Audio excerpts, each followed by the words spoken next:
Hey there. So, how's it going? My name's Morag. I have worked as an intuitive and an empath for over 25 years, um, and also as a body worker, either with Reiki, massage, color therapy, various different modalities. A question I've had coming up recently with a few clients, with a few people that I've been mentoring, and also in a few of the Facebook groups and chats that I am part of, is people are asking about emotion and memories that can get frozen in the body. And is this possible, and how do they work with it? So there's a few different ways of working with it. One of the ways is flower essences.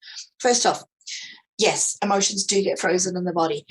Memories do get frozen in the body. And these can be ancestral memories as well as our own memories from this lifetime.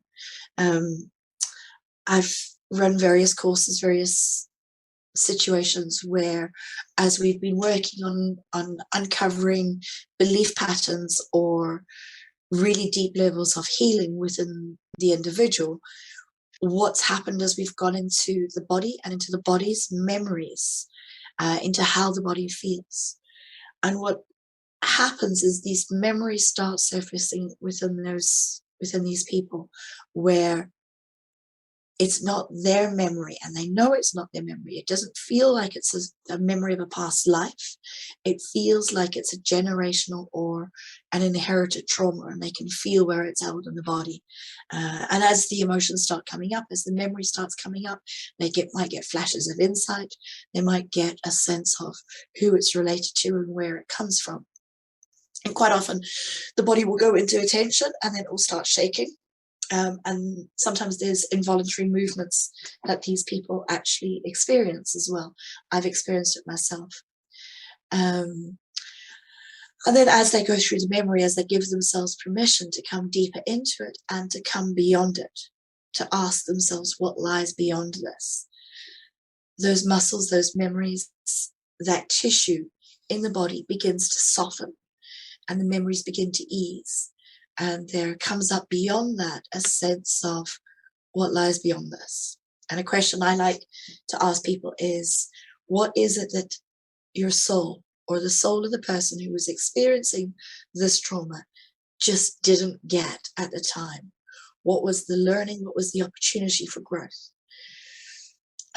Because as that becomes more conscious within people, within an individual, once the lesson or the learning or the opportunity becomes more conscious, then the body doesn't need to hold the trauma, it doesn't need to hold the memory, and it begins to soften.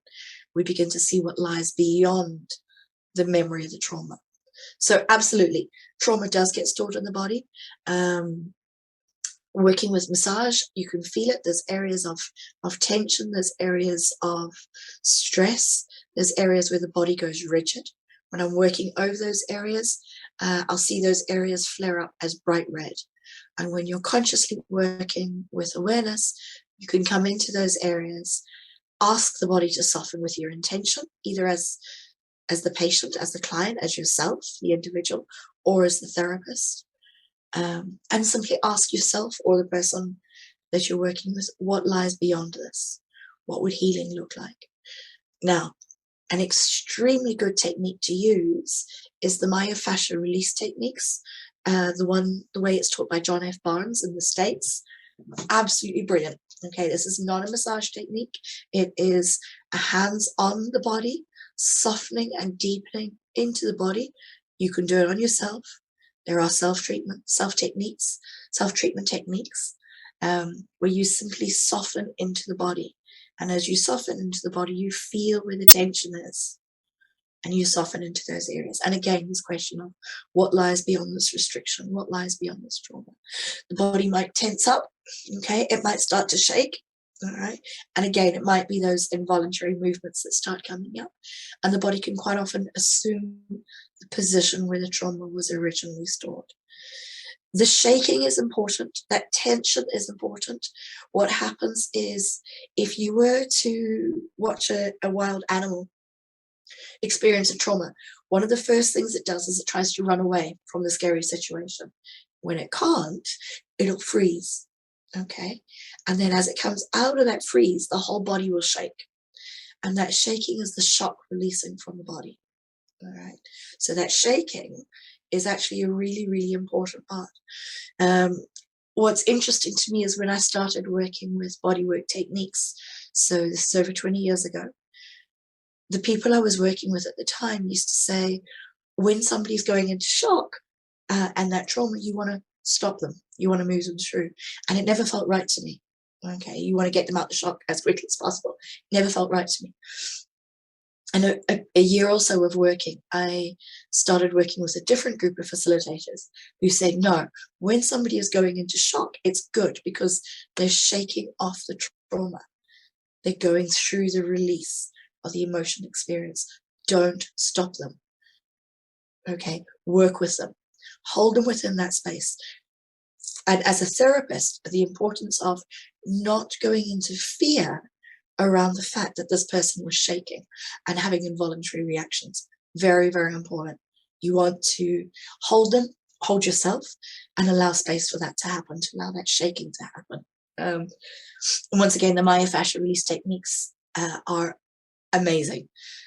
John F. Barnes's work with this is absolutely amazing. If you have the opportunity to experience a myofascial release session with somebody who's been trained by John Barnes or within the John F. Barnes modality, do it. Okay, it is phenomenal. It's absolutely phenomenal. They really are able to support these releases that happen. A lot of other therapists that I've seen tend to stop people from allowing those releases. Another way for releasing generational trauma or trauma that is stored within the body, even if you cannot access it within your own memory, is flower essences. And it really helps to unlock the emotions and support the emotions and move through them into a more balanced way of being. All right. So I hope that helps. This is a resource I'm creating for some of my clients, students. Enjoy. Thank you.